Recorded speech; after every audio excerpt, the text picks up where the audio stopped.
छत्तीसगढ़ के जम्मो खबर, किस्म किस्म के मनोरंजक कार्यक्रम और लाइव डिजिटल टीवी देखे बर हमार वेबसाइट news36live.com में आवा और नोटिफिकेशन ला अलाउ करा। जय जोहार। बालोद जिला की बात करबो गुरूर स्थित नवनिर्मित थाना भवन के लोकार्पण समारोह में प्रदेश के लोक निर्माण गृह मंत्री ताम्रध्वज साहू और महिला बाल विकास मंत्री अनिला भेड़िया पहुंचे। जहां मंत्री ताम्रध्वज साहू थाना भवन के फीता काट के लोकार्पण करीस। उन्हें दोनों मंत्री थाना परिसर में पौधारोपण घलो करीस।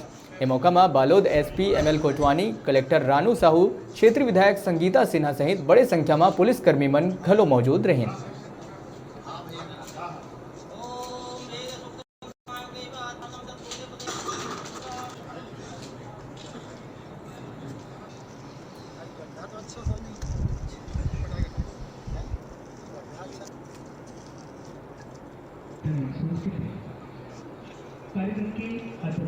मैं अपने विभाग के हर ज़िले में जाकर समीक्षा करता हूं।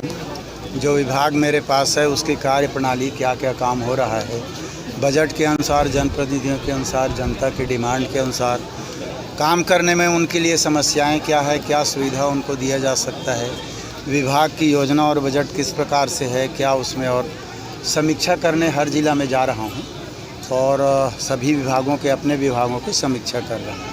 उसी के तहत अभी बालोद में समीक्षा किया, धमतरी जा रहा हूँ, वहाँ भी मीटिंग है। गुरूर में थाना भवन बन गया था, यहाँ के विधायक और एसपी ने कहा था कि इसका उद्घाटन करना है, ये कार्यक्रम रखे थे और उसी के तहत अभी थाना भवन का उद्घाटन हम लोगों ने किया है। पुलिस अपना काम करती है, कानून अपना काम करती है। जो भी चाहे समाचार पत्रों के माध्यम से हमको जानकारी मिले, टीवी के माध्यम से जानकारी मिले, या घटनाक्रम जो होता है, एफआईआर होता है, उसके माध्यम से जानकारियां मिलती है, उसको तत्काल संज्ञान में हमारा विभाग लेता है।